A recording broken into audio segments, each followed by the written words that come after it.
Hi, I'm Craig Trulia. You've probably seen Cameron Ricker's video.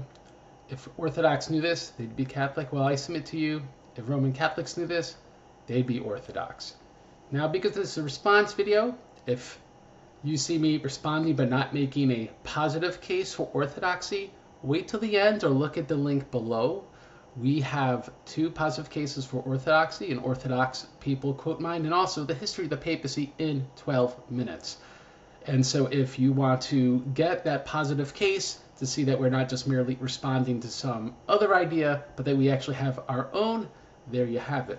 But now let's talk about Cameron's case, which is essentially the papacy that we know from Vatican I comes from early church history. Everyone allegedly believed it, and because of that, it's incumbent upon people, if they want to be saved, to be Roman Catholic. The case was not well made, I will humbly state. Nothing personal to Cameron, but here's why. Now, his first example is St. Clement of Rome. He looks at this statement from St. Clement and he goes, look, Clement's writing from someone hundreds of miles away in Asia. It's actually Greece, which is in Europe, but be that as it may. And how's this possible unless the Pope had universal jurisdiction? And I'm not sure if he's aware, but Corinth was under the local jurisdiction of the Roman Patriarchate until the 8th century in the iconoclastic controversy. So there really is nothing to do with universal jurisdiction or why you would even begin inferring that, because it's not mentioned in the letter. While we do know for the next 8 centuries, everyone considered Corinth under Rome's jurisdiction. So be that as it may.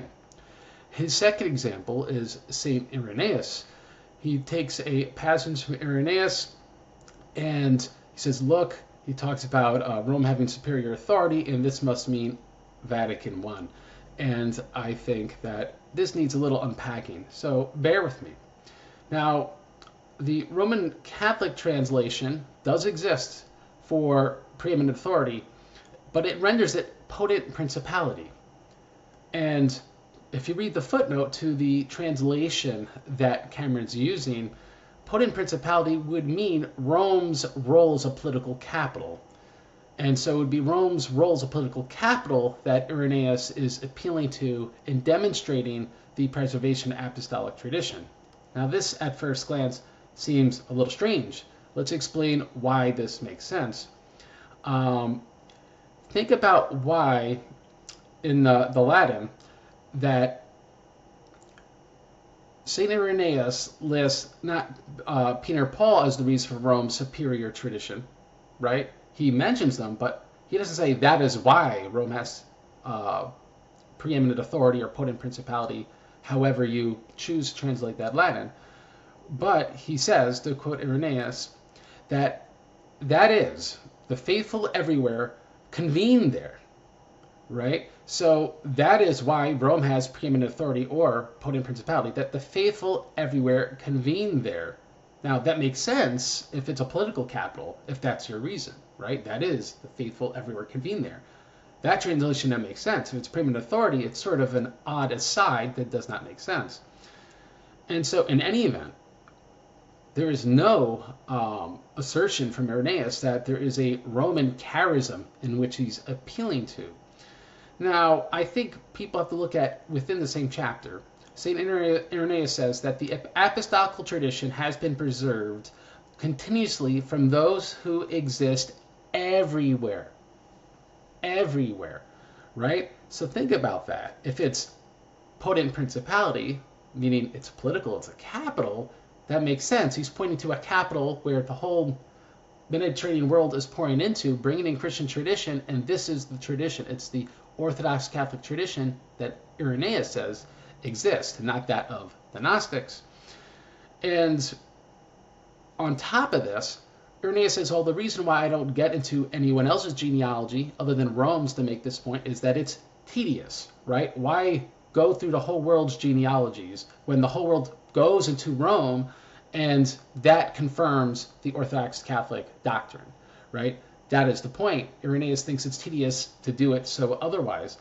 And yet it doesn't stop him from citing Polycarp and Smyrna as an example of tradition preserved elsewhere outside of Rome. But because Polycarp went to Rome, it shows an intersection throughout the world with what we have in Rome. So it's a corroboration of the same point. And so, humbly, I'll say Cameron's framing of Irenaeus is just not accurate. You'll also notice that he has these brackets with years, which are from just popular quote minds. It's not like he did extensive research on the question. Now, his third example is but Eusebius's church history, who cites jurisdiction in Ephesus during the Easter controversy. Now, he frames it as because the Pope of Rome, St. Victor, wanted to excommunicate Polycrates of Ephesus, this must mean he had jurisdiction over Polycrates. No one said he couldn't, and therefore Vatican I papacy. But I think, again, the issue is debated jurisdiction. If Ephesus was under Rome's local jurisdiction, or debatably so, this whole controversy makes sense. Now, we know from Polycrates' letter, he lists every single apostle and saint that was there. Their relics were in Ephesus and in Asia Minor. But he leaves out a very important saint, St. Timothy, which universal tradition affirms died in Ephesus. Well, why did he leave Timothy out? Because Timothy was the bishop of St. Paul, who died in Rome. And this would have put Ephesus under Rome's local jurisdiction and gave Pope Victor the right to dictate to Polycrates in Ephesus. However, we also know that St. John, the apostle, went to Ephesus. And so how do you then decide jurisdiction? Is it for Rome because Paul died in Rome and Timothy comes from Paul? Or does that reset because another apostle, John, who wrote a book of the gospel, went to Ephesus? This is what the real debate is over, not about universal jurisdiction. This is why those relics come up in the conversation, not just for some quaint reason that makes no sense. This is the reason. Now, we have his fourth example, which is St. Cyprian, where he goes on to say that he believed in the papacy, which is a sort of, I always find these sort of bizarre when people say St. Cyprian for this, because he opposed the Pope of Rome. He said that no one has tyrannical power over the church in a council in Carthage. But I want to make a different point because I think it will help make sense to the rest of Cameron's video, which is Cyprian believed everyone was a successor of Peter. I'm going to repeat this. St. Cyprian believed that everyone was a successor of Peter. Now, if that's true, then everyone has the keys. Everyone has the keys. You kind of lose this whole Roman exclusivity, at least in the sort of argument that Cameron's making. Well, let me quote Treatise 1:4 from St. Cyprian. He writes, that he, that's Christ, might set forth unity, he arranged by his authority the origin of that unity as beginning from one, that is St. Peter. Assuredly, the rest of the apostles were also the same as Peter, endowed with a like partnership of honor and power. Right? So we could see that the apostles all start with St. Peter. That's where they get their bishopric. But from having the keys from Peter, they all get like honor and power. Well, people say, well, that's not explicit enough. So I'm going to now list a few more examples, which I think will sell the question in not a lot of time. Now, we have Dormition homilies throughout the Mediterranean world. So Palestine, Ethiopia, which is a periphery of the Mediterranean world, and Greece, starting in the arguably 2nd century, but to play it safe, 4th century. They have a quotation of St. John to St. Peter, which say, you are our father and bishop. I'll repeat. St. John the Apostle says to St. Peter the Apostle, you are our father and bishop. So if Peter was the bishop of all the apostles, and all the other bishops come from Peter and all the other apostles, and everyone is a successor of Peter, that is clearly the only conclusion we can draw. Now, we see from Maximinus a writing from the 4th century where he says this in a council. He says, the see of Peter is equal and common to all the bishops. And that's in PL 1:722. It's in Keys to the Christian World, is where I found that translation from John Colrafi and Scott Butler. We have Pope Boniface I, right in the 5th century, in his letter to the bishops of Thessaly. The See of Peter is equal... Wait, wrong quote. He says, the universal ordering of the church at its birth took its origin from the office of Blessed Peter. Right? The universal ordering of the church at its birth took its origin from the office of Blessed Peter. Oh, that's not specific enough. All right. Pope Gregory II in the 8th century, who's a saint in the Roman Catholic Communion, great opposer of iconoclasm, said the Blessed Apostle Peter was the origin of both apostleship and the episcopate. I'll repeat. Pope Gregory II, the Blessed Apostle Peter, was the origin of both apostleship and the episcopate. Again, that's on Keys to the Christian World, page 464. Then I think what should really settle this for Roman Catholics is Decree 1 of the Fourth Lateran Council, which states, the church's keys Jesus Christ himself gave to the apostles and their successors. So we could see that not only Cyprian believed that everyone was successor of Peter, but this idea of keys belonged not just to Peter is not what anyone believes. It's not even dogma for the Roman Catholic Church. In fact, all the apostles having keys and all their successors is what's dogma in the Roman Catholic Church. During this video, Cameron makes a lot of arguments that, well, what this person does not say, and this is an argument from silence. Just because he doesn't say X doesn't mean he believed Y. Basic thing that people should keep in mind. He has a quote from Philip the Legate in the Council of Ephesus, and the quote says things about Peter, and therefore he concludes this must mean everyone believed in Vatican I papacy. And this is where I just have to quote Cameron himself, who says, actions speak louder than words. How did people respond and act in response to what Philip did? They said, okay, now Rome, submit and sign the Athanasation Historias and accept the authenticity of the June 20th minutes of the Council of Ephesus, which was the point at issue. And Rome did submit. And that's what occurred. Rome didn't want to because Nestorius was excommunicated without Rome's presence.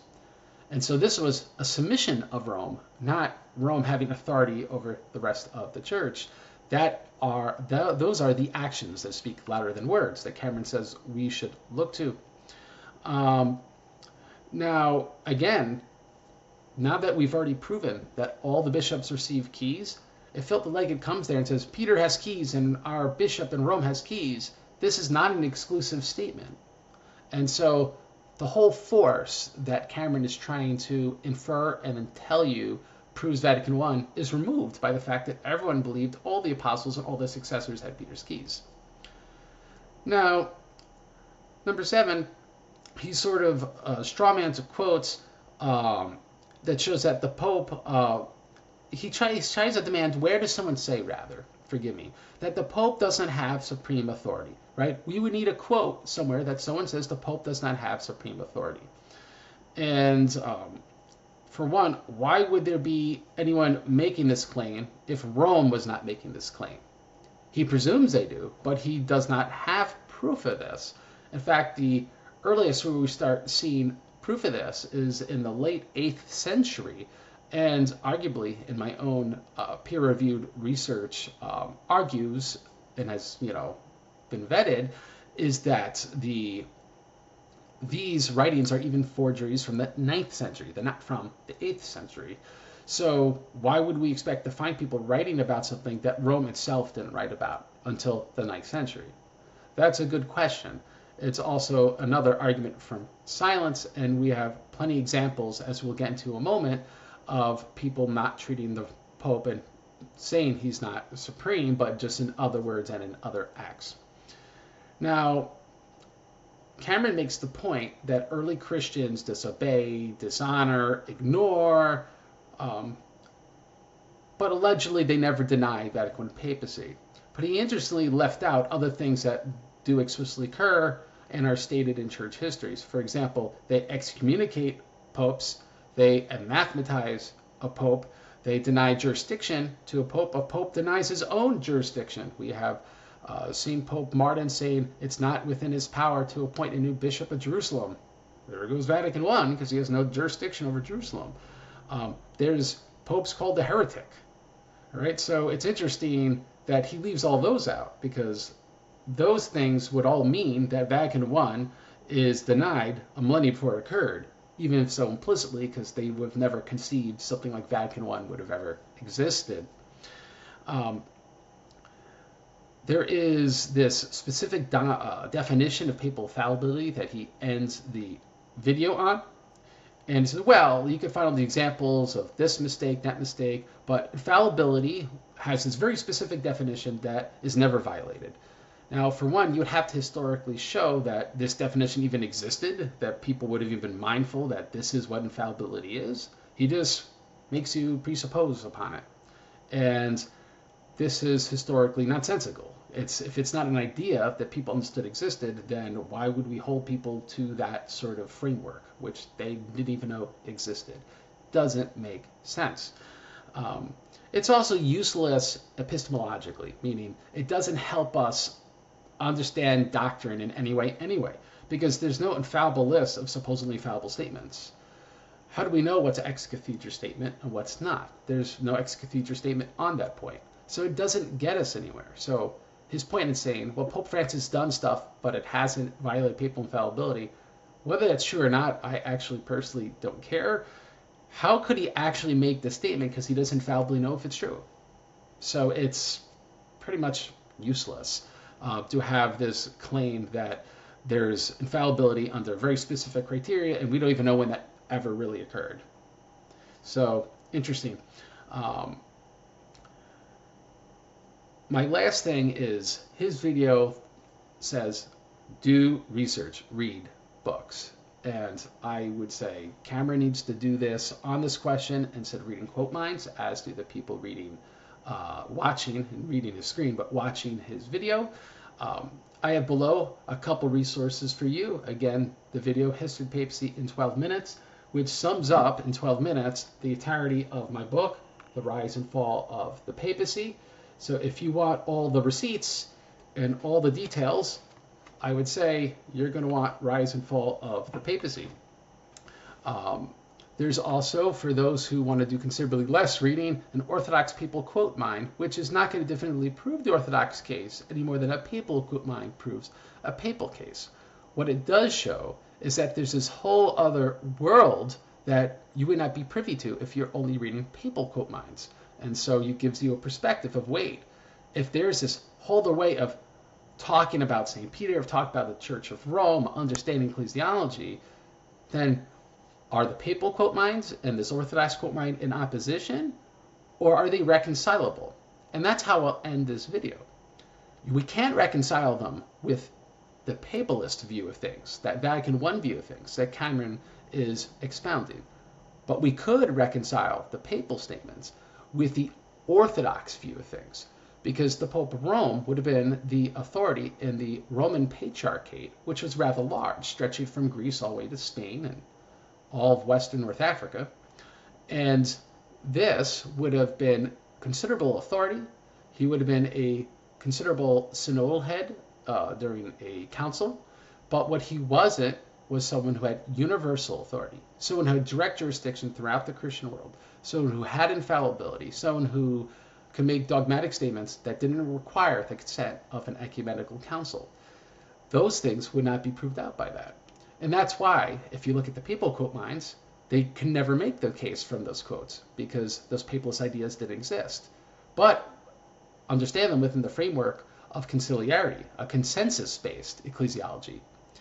Then they all make sense. And so they hide this, as he likes to say, because if you knew this, you would be Orthodox. God bless you. Have a great day.